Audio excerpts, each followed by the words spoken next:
Hello, नमस्कार भी आप सभी को। स्वागत है आप सभी का मनोविज्ञान की क्लास में एक बार फिर। अपने व्यक्तित्व चल रहा था, व्यक्तित्व के अंदर अपने सिद्धांत थे वो कर लिए थे। जैसे लास्ट अपने सिद्धांत किए थे, हेनरी मुर्रे का सिद्धांत था, मांग का सिद्धांत, मनुष्य का एक प्रेरक जीव है और उसकी आवश्यकताएं होती है, उनकी पूर्ति के लिए वो क्या करता है, अधिक से अधिक क्या करता है, प्रयास करता है। मुर्रे के द्वारा क्या 40 प्रकार की मांगे हैं उनको माना गया था। उसके बाद एक सिद्धांत और अपने इन्हीं के अंदर उपकरण था EPPS, जो एडवर्ड मोदे के द्वारा दिया गया था, एडवर्ड पर्सनल प्रिफरेंस शेड्यूल। इसमें क्या 15 प्रकार की मांगे हैं उनको क्या माना गया था। उसके बाद अपने किया था एरिक्सन का सिद्धांत। एरिक्सन मोदे के द्वारा कि भी 8 प्रकार की आवश्यकताएं बताई थी व्यक्ति के लिए।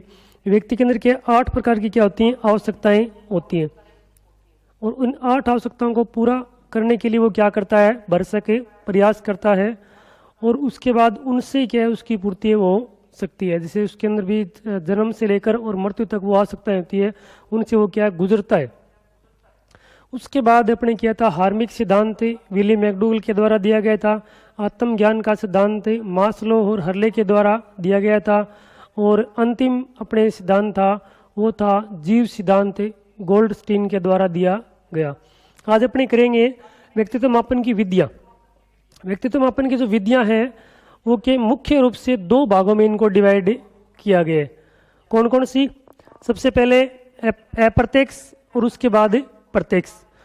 प्रत्यक्ष विधियाँ और अप्रत्यक्ष विधियाँ। प्रत्यक्ष विधियाँ हैं वो क्या आपके पास कम है, और अप्रत्यक्ष विधियाँ हैं वो क्या है, ज़्यादा है।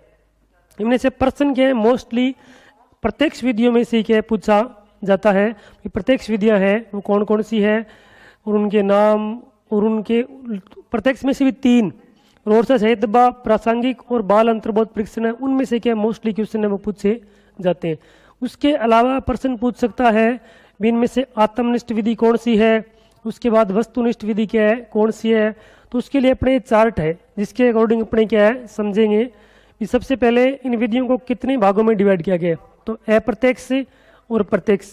प्रत्यक्ष विधि हमेशा के चेतन मन के अंदर घटित होती है, और प्रत्यक्ष विधियां क्या मुख्य रूप से 3 प्रकार की होती है। भी यहाँ पर अप्रत्यक्ष है तो यहाँ पर अचेतन नहीं आएगा। वहाँ पर क्या है, प्रत्यक्ष है तो अ नहीं लगा हुआ है, लेकिन अ क्या पे लगाना है तो क्या हो जाएगा, अचेतन मन के अंदर आ जाएगी। अप्रत्यक्ष विधियां क्या है 3 प्रकार की है, आत्मनिष्ठ, वस्तुनिष्ठ और क्या है मनोविश्लेषणात्मक। आत्मनिष्ठ को क्या है याद रखने के लिए एक छोटी सी लाइन है, अगर आप याद कर पाओ तो क्या सारी की सारी विधियां आपके याद हो जाएंगी। लाइन क्या है, व्यक्ति अपने आत्म प्रयासों से साक्षात पर्या बनाता है। क्या बनाता है, साक्षात पर्या बनाता है। यानी व्यक्ति से क्या हो जाएगा, व्यक्ति इतिहास विधि। आत्म से हो जाएगा आत्म कथा विधि। आत्म प्रयास, प्रयास में प्र है तो प्र से क्या हो जाएगा, प्रश्नावली विधि। साक्षात से हो जाएगा साक्षात्कार, और परियों से हो जाएगा परिसूचियां। तो आत्मनिष्ठ में क्या है 5 विधियां हैं। सबसे पहली कौन सी हो जाएगी, व्यक्ति इतिहास विधि। उसके बाद आपकी हो जाएगी आत्मकथा विधि। उसके बाद आपकी हो जाएगी प्रश्नावली। प्रश्नावली के बाद साक्षात्कार, और साक्षात्कार के बाद अंत में आपकी हो जाएगी परिसूची विधि। उसके बाद अगली है वस्तुनिष्ठ विधियां। वस्तुनिष्ठ विधियां हैं, इनकी भी एक ट्रिक है। किसी भी समाज का निर्धारण और निष्पादन विशेष परिस्थितियों के परीक्षण और निरीक्षण से होता है। यानी समाज है उसका निर्धारण क्या विशेष कंडीशन के परीक्षण से ही होता है। तो क्या हो जाएगा, समाज का निर्धारण विशेष परिस्थितियों के परीक्षण और निरीक्षण से होता है। इस लाइन में सारा कुछ आ जाएगा। तो समाज से आ जाएगी समाजमिति, निर्धारण से निर्धारण मापनी, निष्पादन से निष्पादन मापनी, विशेष परिस्थिति से आ जाए आपकी परिस्थिति और परीक्षण, और अंत में क्या करना है, निरीक्षण करना है। उसके बाद मनोविश्लेषणात्मक में 2 ही है, स्वप्न और मुक्त। सारी याद होगी तो क्या है, फ्री हो जाओ और सपने लेते रहो। क्या करना है, स्वप्न शास्त्रीय, और उसके बाद आपकी हो जाएगी मुक्त शास्त्रीय। उसके बाद बात आती है प्रत्येक प्रकार की विद्या है कौन से मन में होती है, अचेतन मन में होती है। अगर ये थोड़ा दिख नहीं रहा है तो क्या आगे वाली डिटेल में क्या अपने अलग अलग करेंगे सारी विधियों को, उसमें आपको क्या दिखाई दे जाएगा।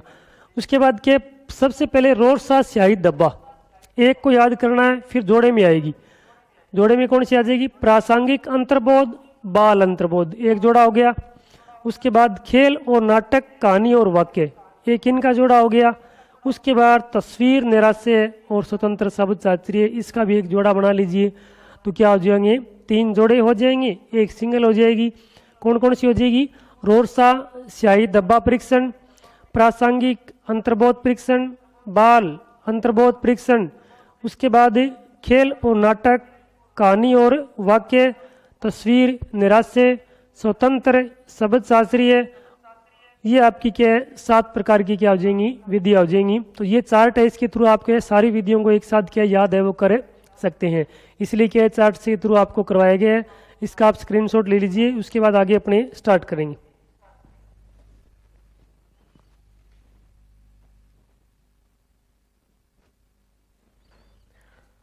अब अपने पढ़ना है क्या है, सारी अलग अलग प्रकार की विधियां हैं उनको अपने अध्ययन करेंगे। तो सबसे पहली विधि आपकी हो जाएगी आत्मनिष्ठ विधियों में सबसे पहली विधि नाम है व्यक्ति इतिहास विधि। एक नंबर से अपने स्टार्ट करते हैं। से क्या व्यक्ति इतिहास विधि बोलते हैं, जीवन वरण जीवन इतिहास अलग अलग नाम है। क्या बोला जाएगा, व्यक्ति इतिहास विधि, व्यक्ति इतिहास विधि बोलते हैं, जीवन वरंत बोला जाता है, जीवन इतिहास, और उसके बाद केस स्टडी।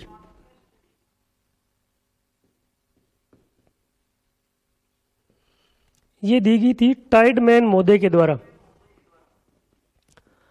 टाइडमैन ने क्या है इन विधियों को दिया था 1787 के अंदर। इस विधि को क्या दिया गया था, किसके द्वारा, टाइडमैन महोदय के द्वारा क्या इस विधि को दिया गया था। उसके बाद इस विधि में करना क्या, व्यक्ति इतिहास यानी व्यक्ति का इतिहास, व्यक्ति की जो जीवनी होती है उसके बारे में क्या है बताया जाता है, वो आपकी कौन सी होती है, व्यक्ति इतिहास विधि होती है। इसमें क्या चीज़ होता है भी, कोई भी व्यक्ति है उसके बारे में क्या है जानकारी हासिल करते हैं। किससे हासिल करते हैं, उसके माता पिता हो सकते हैं, उसके रिश्तेदार हो सकते हैं, उसके भाई बहन हो सकते हैं, उसके दोस्त हो सकते हैं, उसकी मित्र मंडली हो सकती है, उसका विद्यालय हो सकता है। उन सभी से क्या करनी है, उसकी जानकारी हासिल करनी है। और मोस्टली कौन आएंगे, माता पिता और उसका जो परिवार है, उसके रिश्तेदार हैं, वो क्या होते हैं उसके जीवन के बारे में क्या होते हैं अधिक जानते हैं। तो क्या करना है कि सबसे पहले आपको उन्हीं के बारे में क्या जानकारी हासिल करनी है। इसमें क्या किया जाएगा कि व्यक्ति के बारे में, व्यक्ति का जन्म कब हुआ, मृत्यु कब हुई, सारा नहीं, मृत्यु नहीं, जन्म कब हुआ, जन्म के बाद उसने क्या क्या किया, वो अध्ययन करना है। अध्ययन करने के बाद अपने देखते हैं कि वो व्यक्ति समाज में समायोजित है कि नहीं, भी उसकी आवश्यकताओं की पूर्ति हुई कि नहीं हुई। आवश्यकताओं की पूर्ति अगर नहीं हुई तो इसके पीछे रीजन क्या था, वो समायोजन वो क्यों नहीं कर पा रहा था, वो सारी की सारी बातें किस में आती है, केस स्टडी के अंदर आती है। इसमें क्या करेंगे अपने भी, कोई भी इसके क्या हो जाएंगे, माता पिता और रिश्तेदार से क्या जानकारी हासिल की जाएगी, किसके लिए, कि उसकी आवश्यकताओं की पूर्ति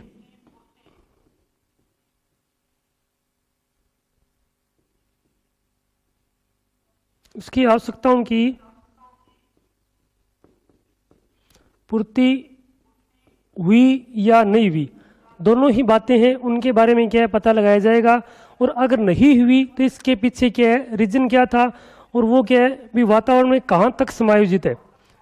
क्या हो जाएगा भी, वातावरण में समायोजित है या नहीं, वातावरण में समायोजित है या नहीं, इसका भी अपन क्या लगाते हैं, पता लगाते हैं। अगर वो वातावरण में समायोजित है तो कोई समस्या नहीं, केस स्टडी यहीं पर क्या हो जाएगी, अपनी एंड हो जाएगी, आगे कुछ करने की ज़रूरत है वो नहीं है। लेकिन अगर वो समायोजित नहीं है तब क्या आ जाएगी, समस्या आ जाएगी। तब क्या समस्या आएगी, अपने क्या इसकी केस स्टडी है उसका अपने क्या करना है, अध्ययन करना है। केस स्टडी का अध्ययन करने के लिए क्या बनाएंगे भी, उसके लिए क्या अलग अलग प्रश्नावली बनाएंगे। सबसे पहले उसकी क्या बनाएंगे, प्रोफाइल। प्रोफाइल में आ जाएगा उसका नाम, पता, उसका वेट, किस किस के वो संपर्क में है, किन के संपर्क में नहीं है, उसकी सारी जानकारी किस में आ जाएगी, इसके अंदर आ जाती है। प्रोफाइल बना ली। प्रोफाइल के बाद आपको क्या चीज़ बनानी है कि वो कहाँ कहाँ कैसे कैसे समायोजित हुआ नहीं हुआ, उसके बारे में क्या होती हैं, प्रश्न होते हैं। तो क्या अलग अलग क्या है, प्रश्न पूछे जाएंगे, प्रश्न पूछे जाएंगे। उसके बाद वो भी समाज में उसने क्या क्या हासिल किया नहीं किया, उसके बारे में क्या है भी, समाज में उसका जो व्यवहार है उसके बारे में भी क्या है, पता लगाया जाएगा। ये सारे आंकड़े एकत्रित करने के बाद अपने क्या है, पता लगाएंगे भी वो व्यक्ति समाज में रहने लायक है या नहीं है।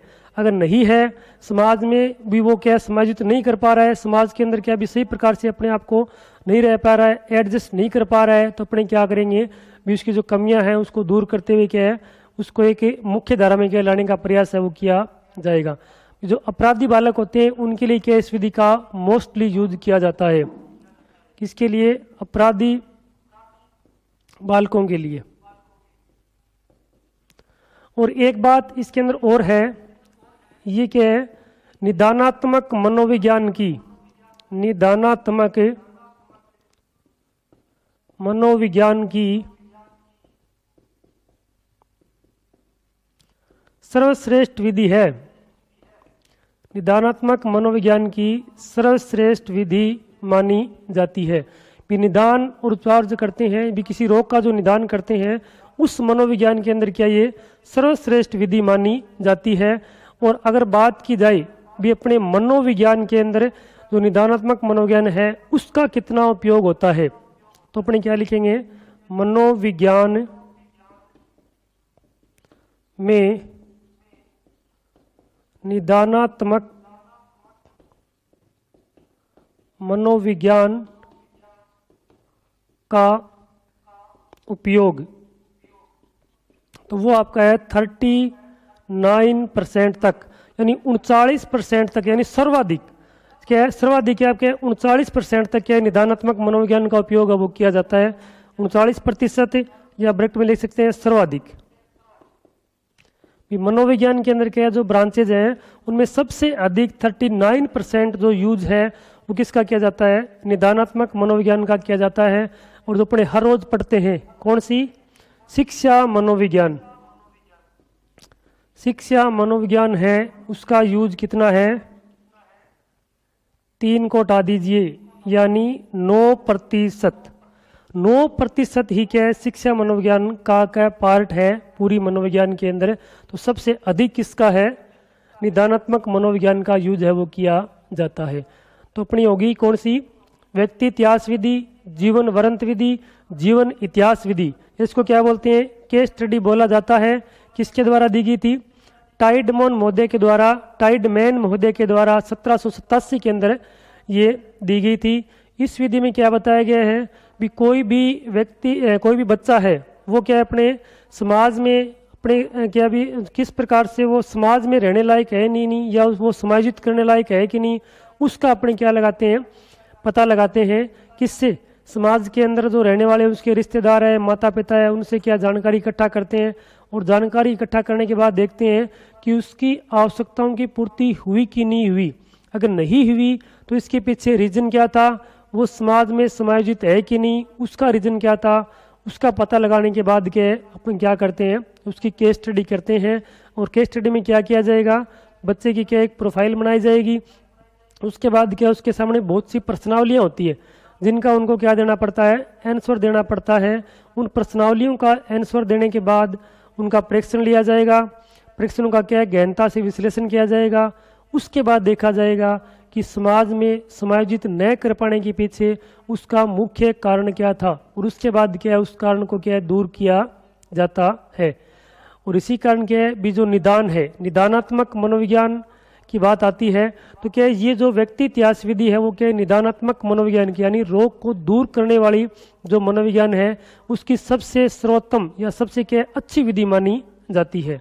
और बात आए मनोविज्ञान में सबसे अधिक उपयोग कौन से मनोविज्ञान का होता है, तो कौन सी का होता है, निदानात्मक मनोविज्ञान का होता है। कितना, 39%। और मनोविज्ञान में कितना होता है, 9% इसका उपयोग है वो होता है। तो इसका आप स्क्रीनशॉट ले लीजिए। आगे करते हैं अगली विधि।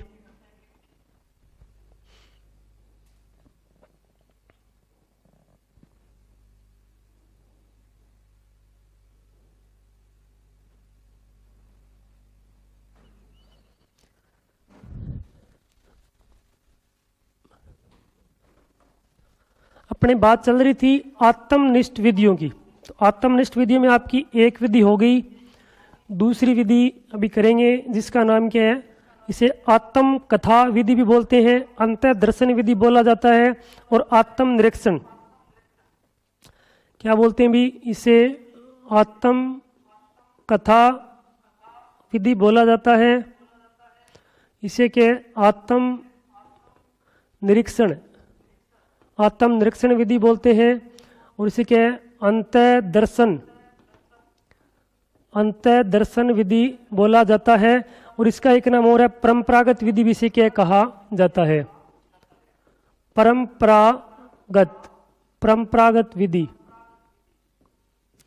ये विधि दी गई थी विलियम वुड, जिन्होंने क्या किया था 1879 यानी कठिन में क्या की थी, लिपिंजिंग जर्मनी के अंदर मनोविज्ञान की पहली प्रयोगशाला की स्थापना की गई थी। तो ये विधि किसने दी थी, विलियम वुड, और उनके शिष्य थे जिसका नाम क्या था, ए.बी. टिचनर। ए.बी. टिचनर के द्वारा क्या इस विधि को दिया गया था।